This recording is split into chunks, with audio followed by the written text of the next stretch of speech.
Hello, and welcome back to the Day Luna Human Design Podcast with your host, Dana and Shayna.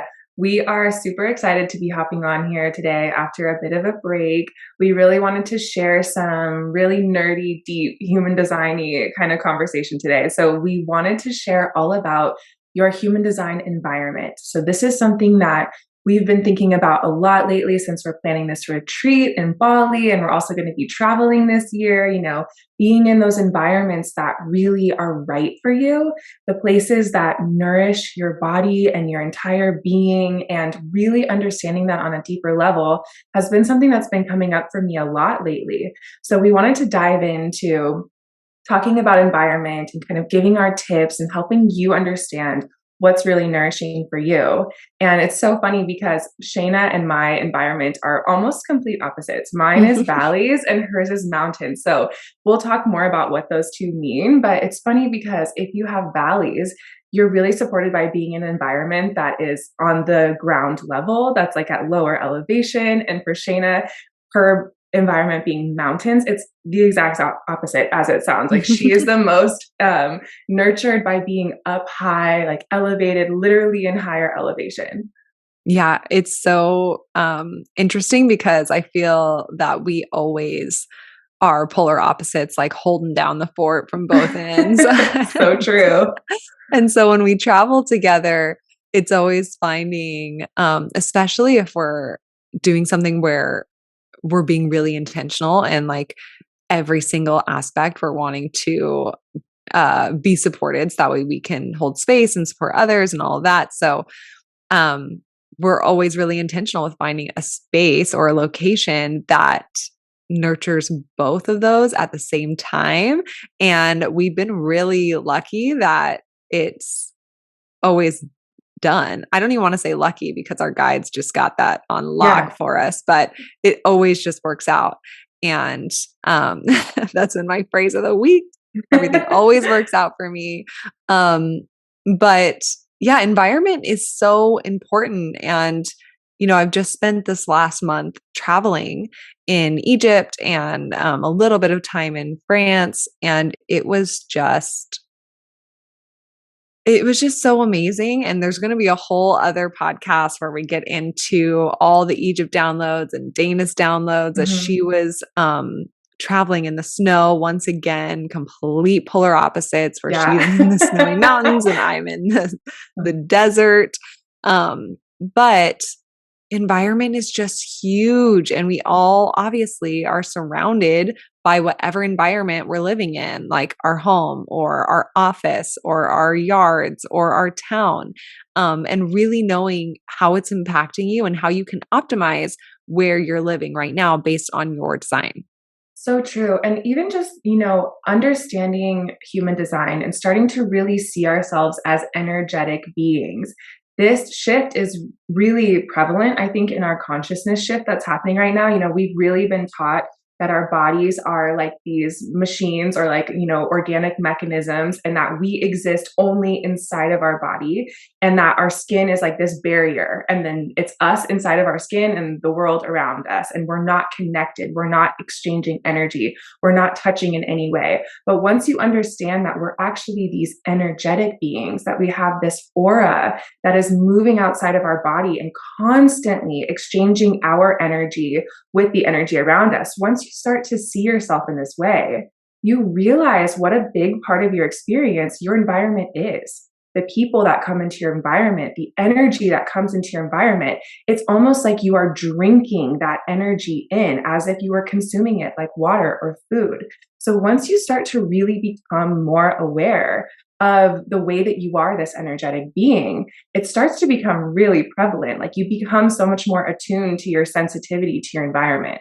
And, it's so interesting, like the environment that supports you in so many ways, there's these deeper kind of reflections within you, things that you can really identify within yourself that are correlated, and it all kind of clicks into gear. Like even with Shayna having her environment be mountains, people who have this mountains environment are people who literally like to be high, like heady, up in their head, thinking about consciousness realms and thinking about kind of elevated perspectives. And People who have valleys like I do, it's groundedness, it's being on the ground level.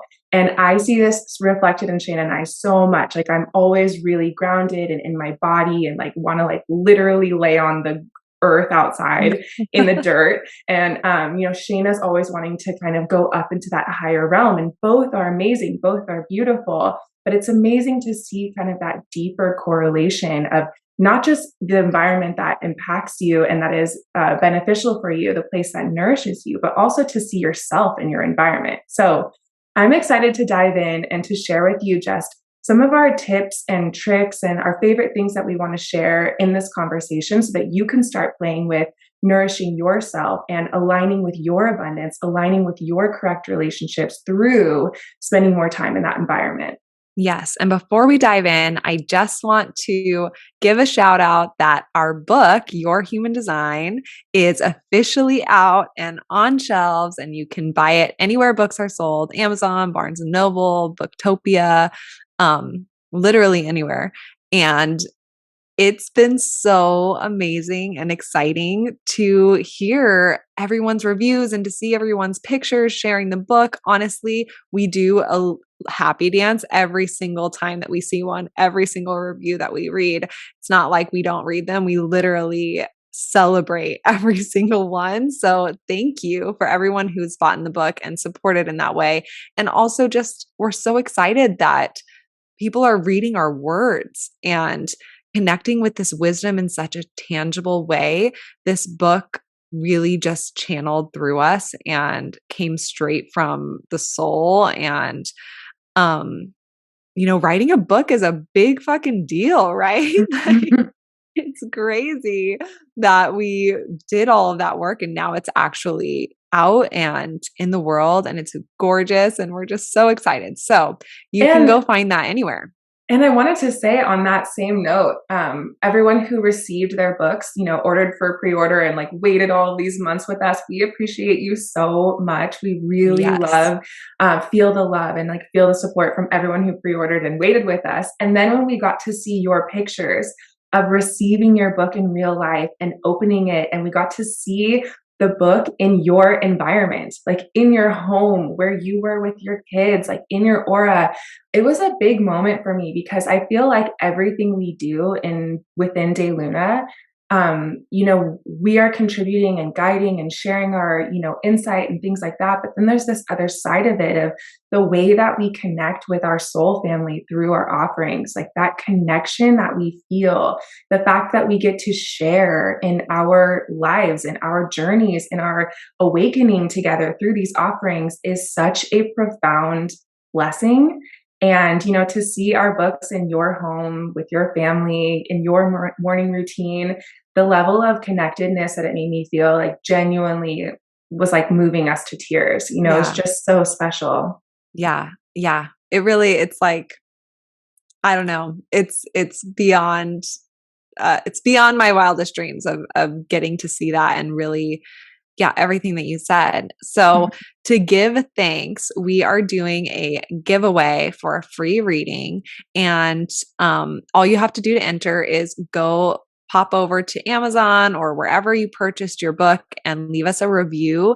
That honestly helps us out so much and also just juices our heart up with so much love and excitement and joy.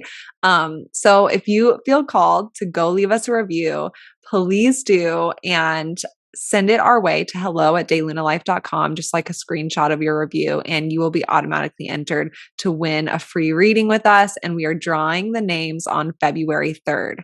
So you'll definitely want to enter like February 2nd at the latest. But we are so excited. And yeah, we love you. We love the book. We love this life. We love it all. And we're just so, so excited. So without any further ado, let's get into environments, what they mean, how we can work with it, and why it's so important. Yeah. So, first of all, I encourage you to look up your environment as you're listening to this conversation if you don't know it already.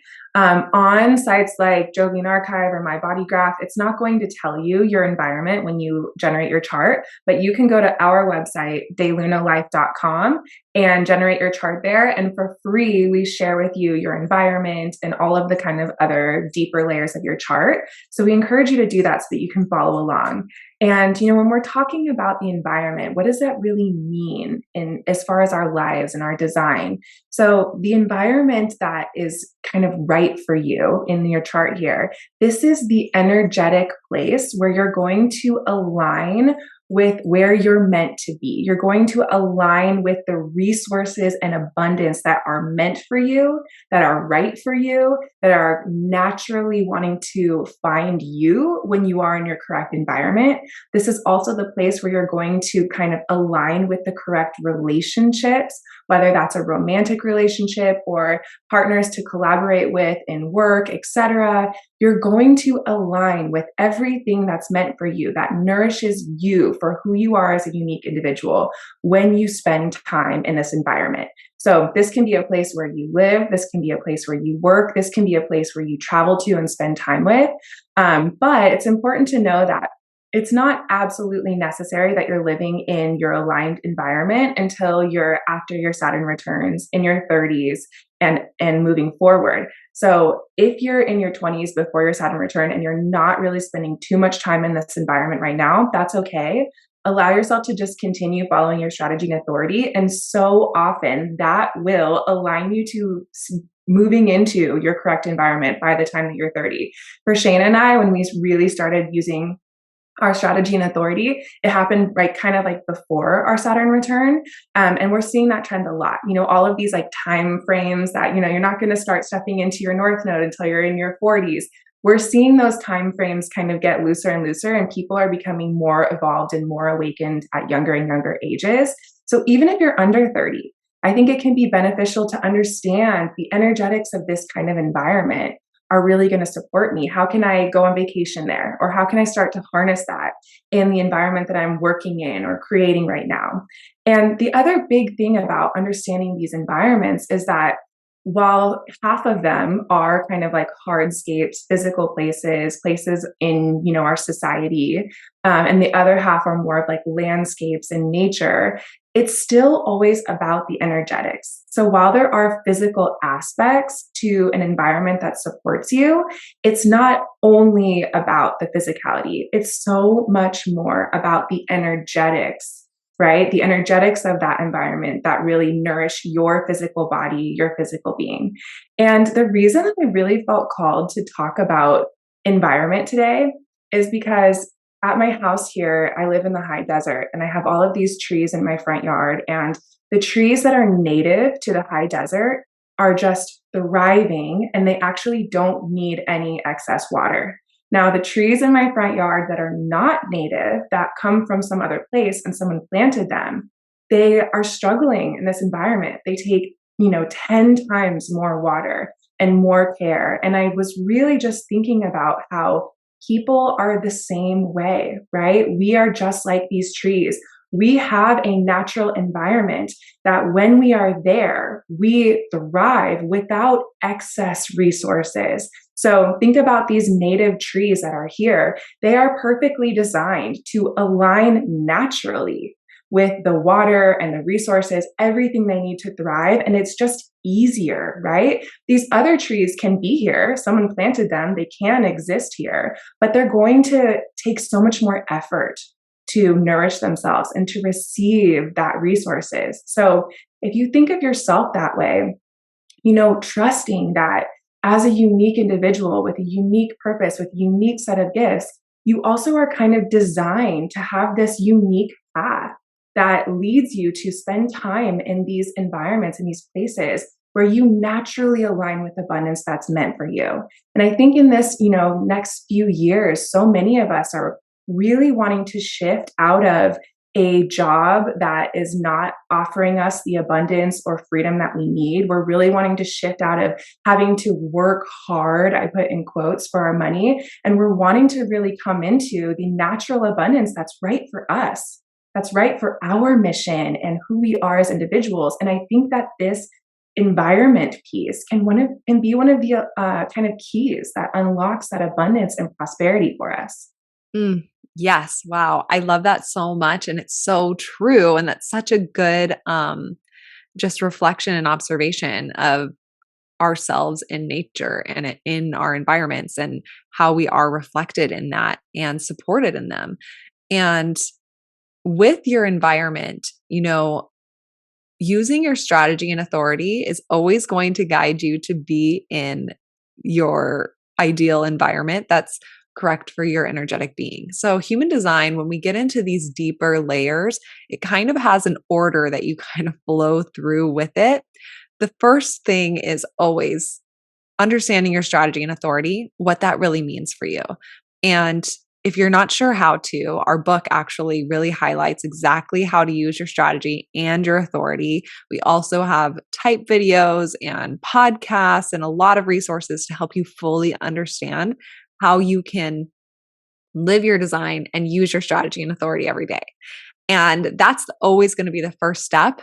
And then once you've been really experimenting with your design, you start to decondition, and these layers of who you thought you had to be and how you thought you had to show up or make decisions start to fall away. And through that process, you're making these decisions that guide you to be in the right place at the right time. And the next kind of layer after that is starting to see and experiment how your diet feels and eating the foods that support your physical vessel. And if your strategy and authority are saying, no, this is not supportive for me, that is your truth right now. You have more deconditioning to do, and follow that. And eventually it'll come around and you might find that your diet feels really supportive for you. And then it would be your environment. And this, like Dana said, is where you are designed to be and have those ideal relationships, abundance, synchronicities, be the most supported. And once again, if you are not using your strategy and authority, your environment might feel like, wow, I've never done that. Or it might feel like, oh, wow, I've actually always done that. And it feels really good. I'm going to lean into this even more. So I just wanted to say that because with these deeper layers in human design, when you first hear them, it can be like, no, that doesn't feel right. It's like, okay, great. That's your truth right now. Focus on your strategy and authority. So that's always kind of home base to help you navigate life to then eventually being in your ideal environment. Yeah, I love that. That's so important. And in general, anything that we learn in human design, it's really tempting to then go into our mind and say, okay, I should want that or I should be there. So I'm going to make changes tomorrow because my mind feels this pressure to, ace my human design test. People say that all the time in our readings. I think it's so funny. They're like, I don't want to get an F on my human design test. And it's like, this is not a test, right? You don't have to align with any of these things today. It's about you being the authority. It's about you feeling that ability to really navigate into these things over time in a natural progression. So I think that's so important. And, I just wanted to say some of the big questions that we get as far as environment and people aligning with that. People ask, do I have to move? Does my home have to be in this environment? And also people ask, if my partner has a different design than I do, what do we do? Like, are we supposed to live separately? And so, No, you don't have to at all. um, Really, it's about understanding what your environment is, understanding what theirs are, and finding ways where you can both be supported in that environment. Also, if you are not living in your current environment, going to go spend time there, whether that's going to visit there, like your favorite lookout if you had mountains like I do, or going to visit the beach if you have shores, natural shores. Um, Making time to go to that environment can be really supportive. And as you are using your strategy and authority and increasing your magnetism, you will attract more of that environment into your life. Also, there's always a way to merge more than one environment together. And it's not so black and white of like, if you were mountains, then you can't have any type of valley environment. We have found so many environments that let you walk out your front door into nature and still have a view that you're getting to look out over things below. So there's always a way. Yeah. So before we jump into the six different environments, first we just want to talk briefly about the variable arrow that represents your environment. So if you're looking at those four arrows on the outside of your body graph, kind of near your head, the bottom left arrow is the arrow that really represents the energy flow around your environment.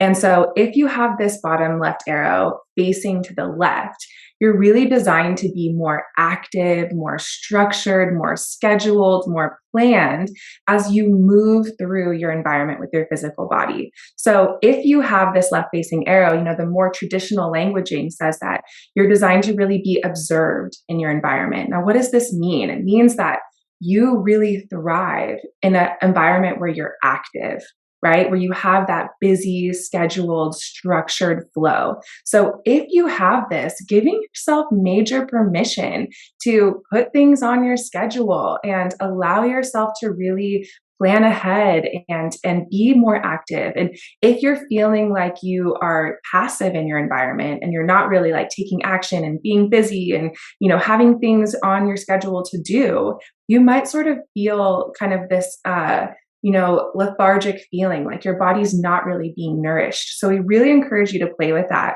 And if you have this same environment arrow right facing, you're really designed to be relaxed in your environment, passive, flowing, unstructured, free, open, right? So as you move through your environment, you're really designed to have this more relaxed kind of flow. So we really like to say, keep your schedule open, allow your time frames to be different. Don't worry about too much structure as you move through your environment, but really just kind of letting that flow be there. And this really aligns you to be more relaxed in that environment where you can be kind of the observer.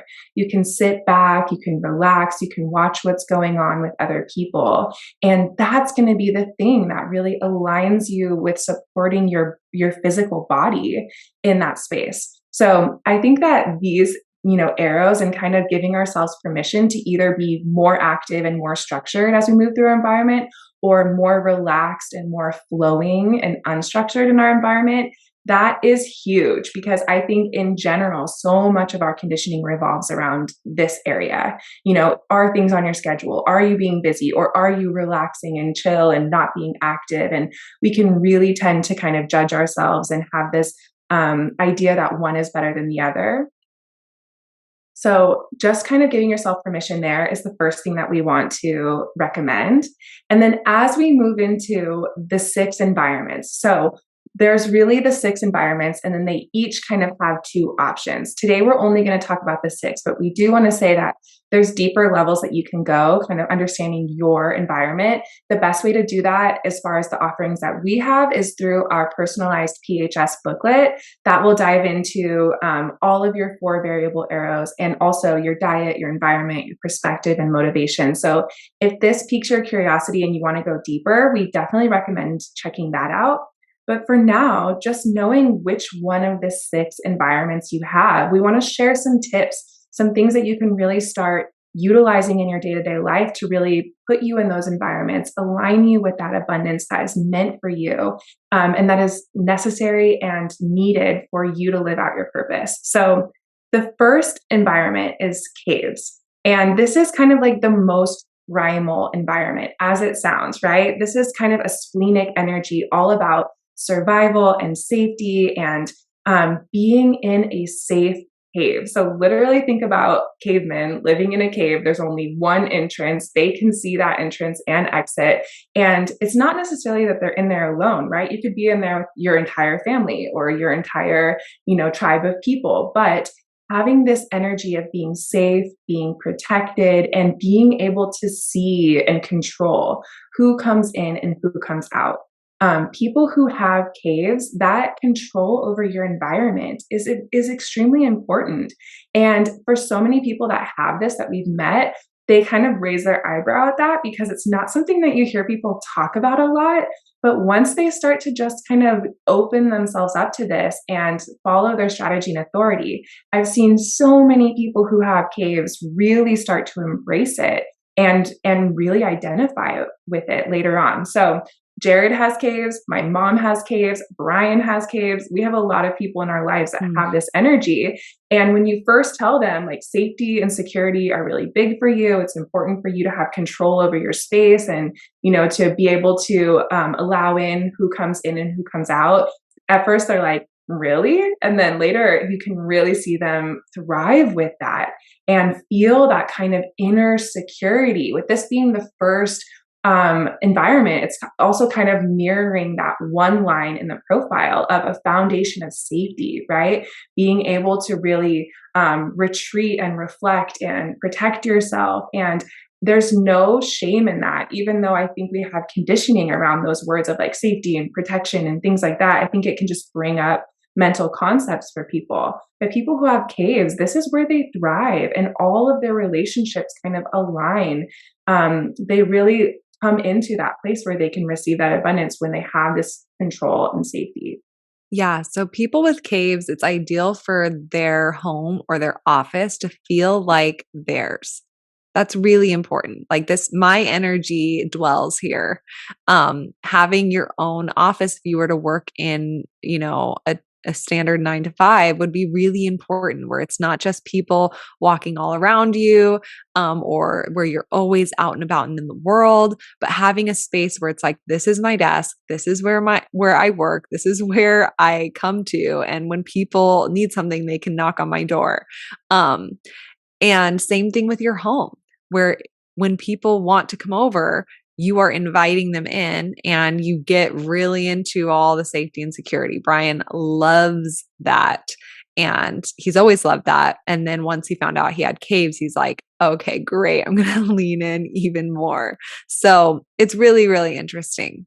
And I wanted to say too that there's, this traditional human design languaging really tells you that if you have caves, you're not an outdoor person, you're really like an indoor person.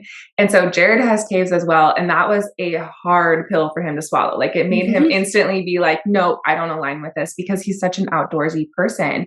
But it's really interesting. He has a 6 in his profile. And when he turned 30, he really started to have this shift happen where even though he works outdoors, he's always outdoors, like camping and going on adventures. He really started to feel how much more grounded and prosperous he feels having a home that's his, that's not shared, that he has control over. And also, another big thing is like your car can be a cave. So, people who have caves like really love their car and they like it to be their way and they like the doors to be locked and they like everything to be safe in there, like no things exposed. And that's something that you can play with if you have caves too. Like, even if you have a lot of roommates and you don't have complete control, like having your little area where you do, really leaning into your car being your cave. I think those are great places to really just give yourself that nourishment that you need. Okay, so moving into the next environment, this is markets. And markets is also kind of this more primal splenic energy. It's really all about you being nourished by being in environments where there is energy exchange, money exchange, thinking of literally going to a market and people selling goods and that kind of hustle and bustle and trade, right?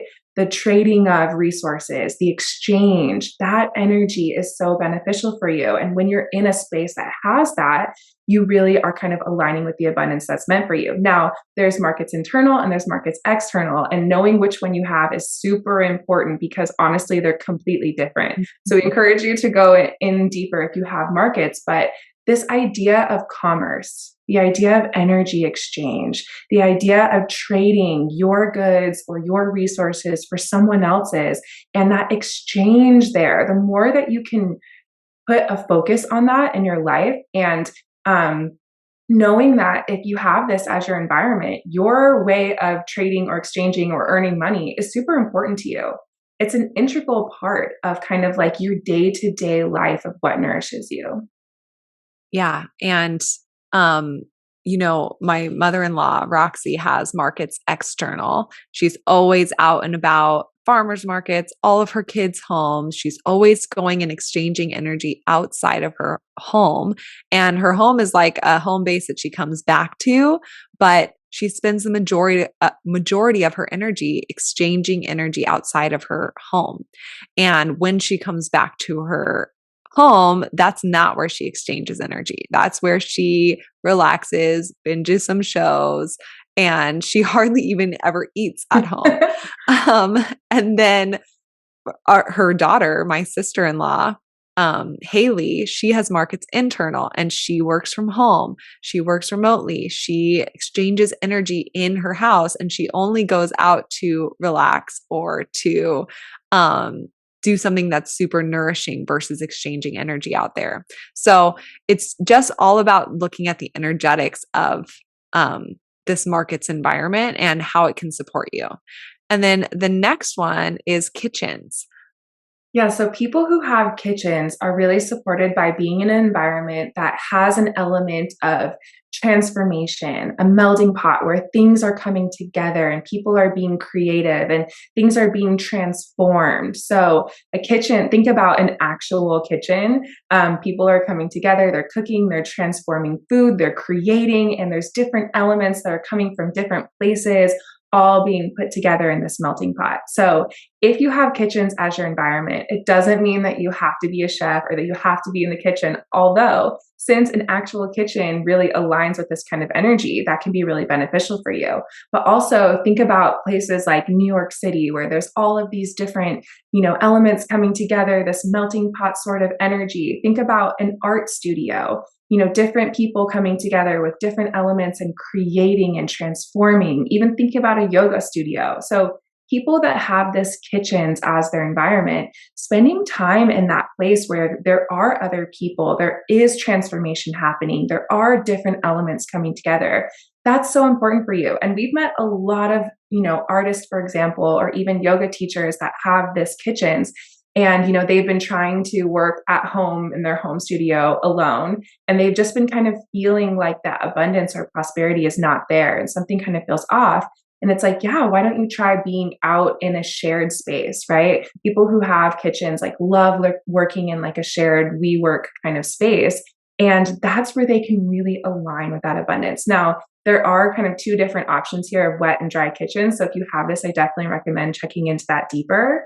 But these first three environments that we've talked about, these are really like hardscape environments and, designed to be more in this sort of city, urban, connected to other people, close connection, and really kind of all about the society or the people around them or the proximity of people around them.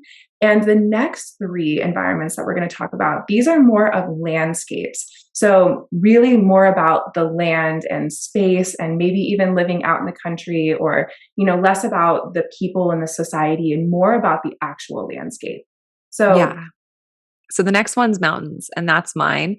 And this is all about living somewhere where you get to have an elevated perspective and get to look out on the chaos below, but you feel removed from it.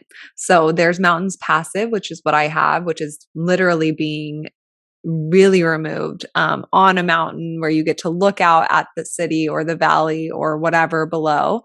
And then there's mountains active, which is like being in on the second story or in the penthouse, but being in a city where you can easily come down and engage with the activities below.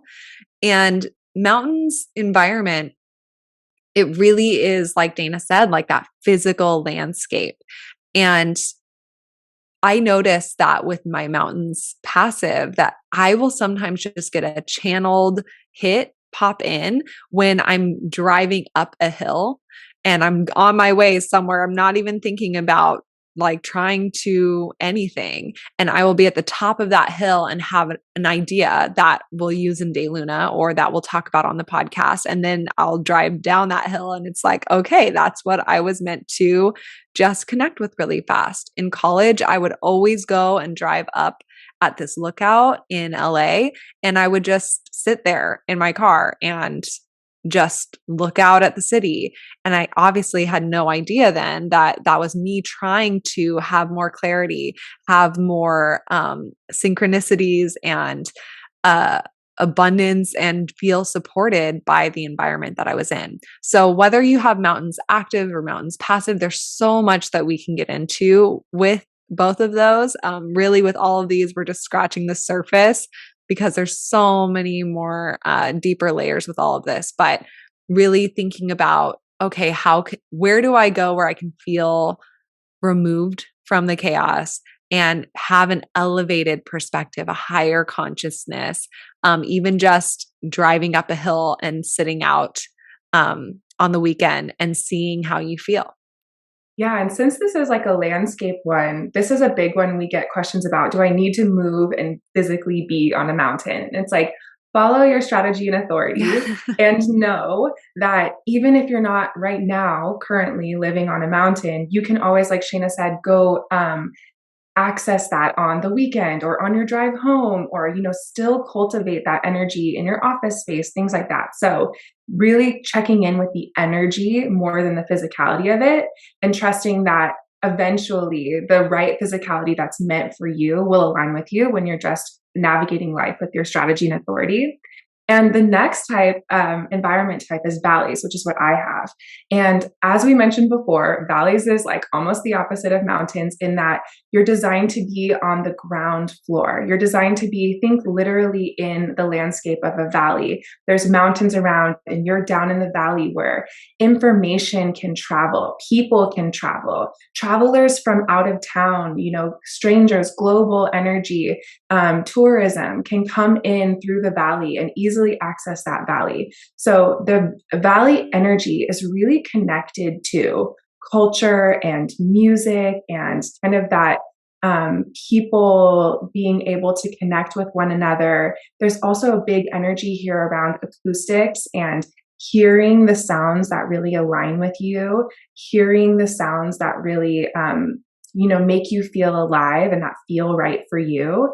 And with this valley's energy being on the ground level, this is something that I notice all the time. Like, I am so attracted to places or rooms that have, a door that opens up to a garden, and you can see the trees and you can see the grass, and it's that grounded kind of feeling. And you can easily open the door and walk out and access like the street around you, and see the people off in the distance, see the culture and the activity off in the distance, hear that culture and activity off in the distance while you still have that removal. So I notice that when I'm staying in, for example, like a high rise, hotel room, I feel so trapped. Like, in order to get out into the world, I have to go down an elevator, like down several floors and out through the lobby. And that makes me feel just kind of a little bit off. Whereas if I'm in a place where I can just easily open that door and walk right out and see the people walking by and hear the sounds walking by and be connected to that culture, it just feels so much more nourishing for me. So it's really funny. Like, if I'm thinking about the physicality of places that Shayna and I stay together, we stayed in so many hotel rooms that are like built on a hill, and on one side of the room is a door that opens to a garden where you walk into where everyone is. And on the other side of the room is a window that drops off to a big ledge and cliff and like view. And like, we literally found places that have both of that energy. So that's just a really great example of how, even if you're a family of 5 or there's 6 people in your family, you can still kind of like utilize these different aspects of the energetics in your environment for anywhere that you're traveling. And I do want to say, a real simplified version of like mashing two together. Mountains, it's always important that there's a view. And valleys, it's always important that you can easily walk out your door and connect with nature and people. So every place that we look when we stay together always has a view, and always you can walk right out onto the grass or into the plants, like literally.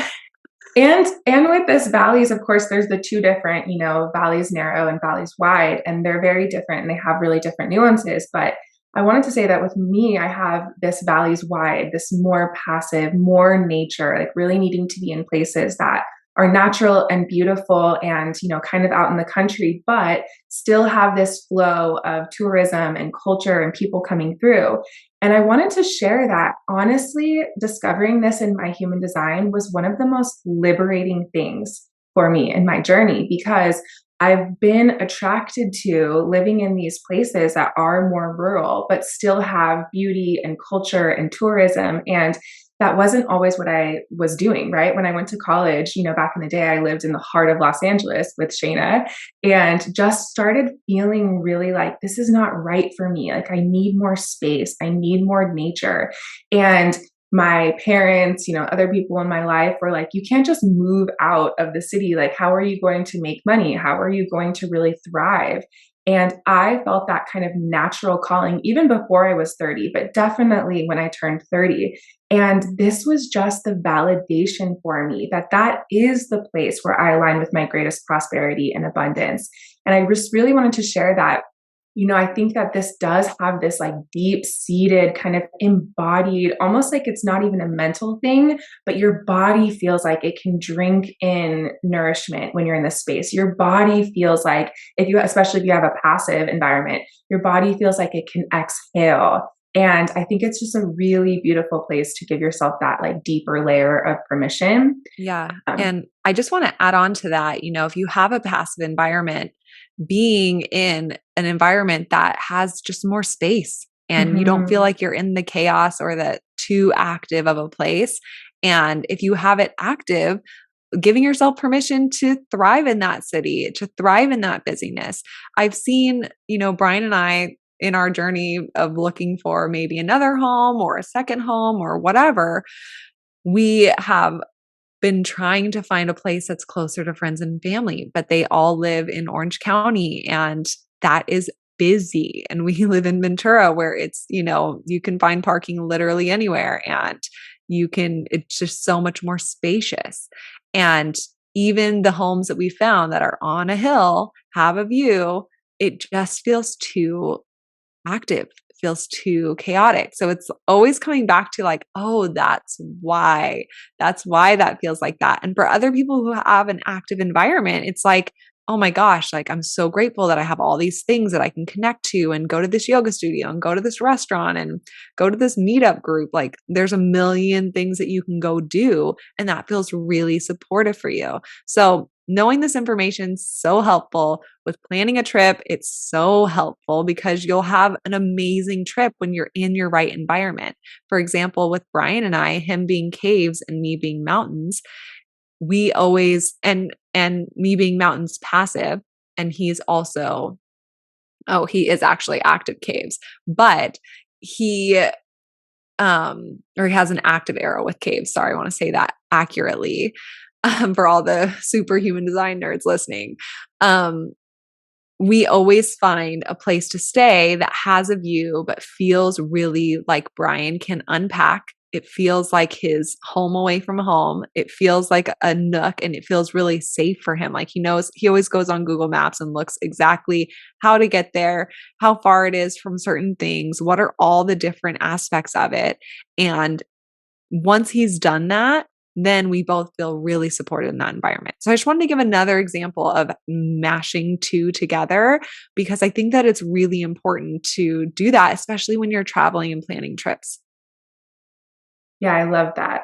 So the last one is shores, and this is kind of like the most evolved of all of these environments. And this is about a place where two different worlds are coming together, right? And the energy here is being able to be in this space where you can look and see two different worlds or two different perspectives. So there's either natural or artificial here, depending on if you have a right or left arrow. But the energy is always going to be about these two worlds combining. So a great example, especially of a natural shore, would be, of course, the ocean. You're walking on the land, at the beach, and you're looking at the ocean. And on one hand, you can see this world that exists in this one light, and on the other, you can see a completely different world. Now, it doesn't have to be so literal. It's so much more about that energy. And anyone who has shores as their environment, we really encourage them, like, create this in your home.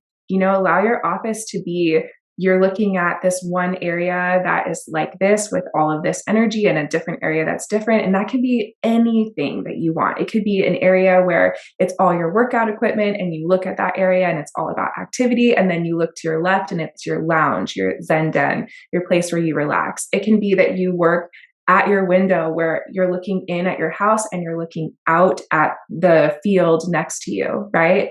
Just allowing this energy of two perspectives coming together at once. On one hand, being able to see this thing, on the other hand, being able to see that thing. That is going to be a place that really aligns you with that nourishment and abundance. Yeah, it's like living on the edge of a shoreline, right? Like the edge of there's a park, and on this side it's the city. On this side, it's a school, and on that side it's a field. Like really living where there's those two perspectives. I love my sister-in-law Chrissy has this, and hers is natural shores, and she lives in Santa Cruz, where on one side she sees the trees and the forest, and on the other side she sees the ocean, and that's really nurturing for her energy. So environment is so important, and one of the most important things is obviously looking at your environment based on your chart, like we've been talking about. But also, if you have an undefined G center, it's extra important for you to be in your ideal environment, and also to just pay attention to environment in general. How does it feel? How does this coffee shop or your home or this color or this decor or your boyfriend's house or your parents' house, like how does it feel in your body? Does it feel on your path and in alignment and feel good? Or does it feel heavy and weighed down or toxic or just not your life? Really tuning in and then leaning in even more to those environments. Also, if you have a 2 line in your profile, your environment's really important for you as well, because you have this hermit energy of wanting to retreat into your space. So making your space be exactly what you want it to be.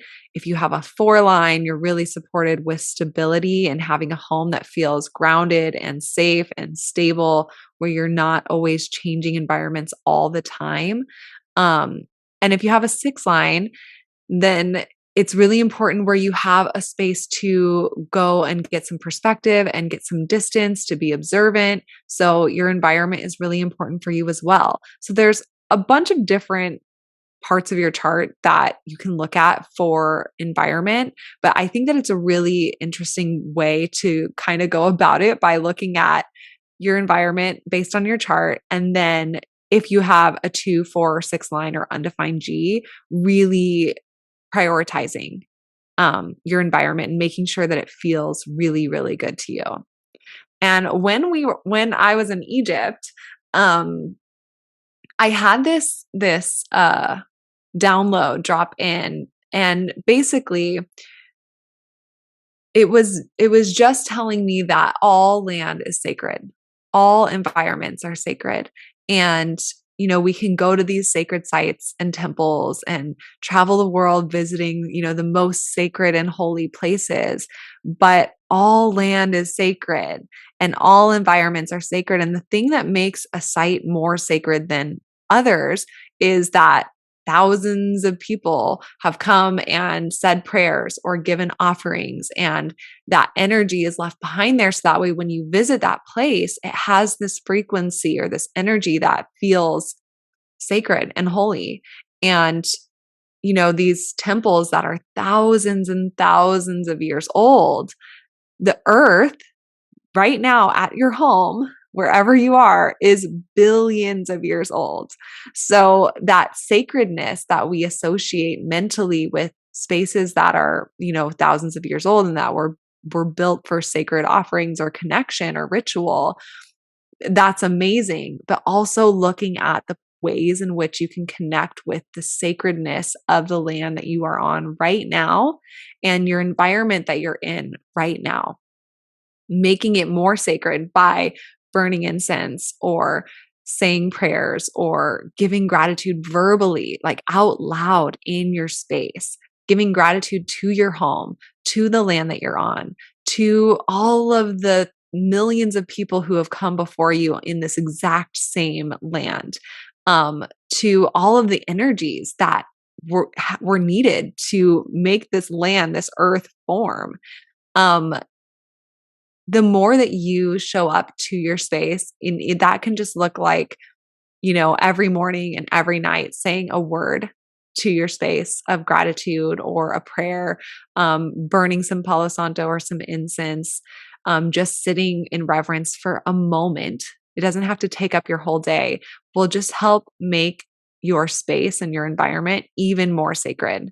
Um, to you and to anyone that enters that space. So on this topic of environment, I just really wanted to leave off with um the the frequency that nothing is outside of our control and that we can always find a way to make something even better than it was before just by having reverence and presence and um offering our words, our breath, our intention to that space and to that land. You don't need to go spend thousands of dollars to travel the world to do that, although you can, and it's amazing and it's going to open up a lot of doors for you.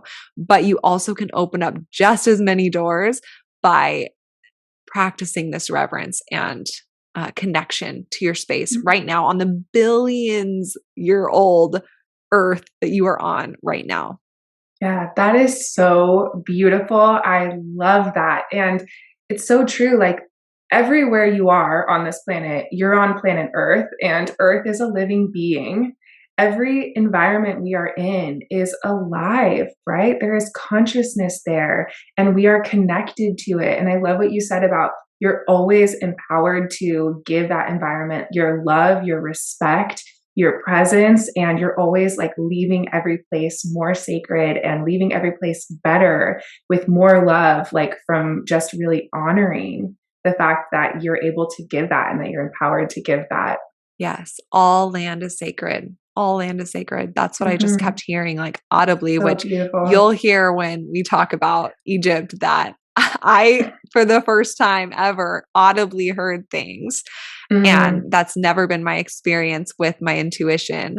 Oh, And so to audibly hear certain things, one of them was all land is sacred. Like beautiful. all land is a temple. Our bodies are Yeah. temples. Our bodies are sacred. They come from this Mm. earth. Like everything is sacred. And really just noticing that and seeing it and giving reverence. One thing that I've always done since I can remember, honestly, is say thank you when I'm in an environment. Like Mhm. literally, when I'm traveling or when I'm visiting a new place or when I just see something beautiful, like I would always, like if I'm looking at the sunset or if I'm looking at, whatever, literally anything beautiful, I would always just like whisper under my breath, like, thank you. Mm. And I didn't realize that I was giving that as an offering to that space and making it a little bit more sacred with like a little breadcrumb piece Mhm. offering from me. And that's all it takes. Yeah. So I just want to empower you all to, I don't know, just give that to whatever environment that you're in. And hopefully, this episode just kind of piques your curiosity of how you can lean into your design even more. And environment is such a fun and expansive and supportive place to play and share in with your family, with your partner, with your friends. So we're just so excited. So if you love this episode, please let us know what your environment is. If you're in besties, we would love to hear and connect about what your environment is. If you're not in besties, you can learn more about how to join that on our website, daylunalife.com. This is a community to dive deep with human design and connect and share. We have monthly ceremonies and live Q&As and a bunch of other really awesome offerings. And what else? I mean, we have so much going on. Oh my gosh, we're going to Bali. And We're going to Bali. We've been booking our stay and we've been doing all of the environmental things. And honestly, yeah, like talking about all land being sacred, talking about all land having consciousness, like Bali has requested us to come be there, is how I feel. And like yeah, the land there is such a huge part of this retreat and this deconditioning human design retreat that we're doing. It's going to be so beautiful. We're going to be meeting and going deep into shedding and deconditioning and finding that level of healing and stepping into our truth as a leader of the new paradigm. So we're excited to be meeting with this like really intimate group, giving people support and talking about their human design and their cross of incarnation and their beautiful gifts, and really witnessing and amplifying each other in that space. Yeah, I feel like every retreat we've ever been on, which is a lot, we have been like, that was deep, but like not quite deep enough. And so this retreat is going to be deep. Yeah. If you're listening and you're coming, get ready because Yeah. um we're about to crack open and rise from the ashes. So straight up phoenix energy is coming through Hmm. in this Yeah. retreat. And Yes. it's going to be so powerful. I cannot wait. I'm so excited. And it's going to be beautiful because it's in Bali and it's at a 5-star resort. So there's only 2 spots left. And we are closing tickets officially on February 6th because it's so highly personalized. This retreat, we send out a really detailed form because every single aspect is personalized based on your conditioning and what you are needing to be supported to amplify your purpose and your vision and your mission in this life. So, February 6th, there's only 2 spots left. We can't wait to see who those 2 people are, but all the people that are coming, we cannot wait to see you in person. And thank you all once again for buying the book. If you want to learn more about anything, you can on daylunalife.com. And our Instagram is @dayluna. And we love you so much. Have a beautiful, beautiful rest of your day.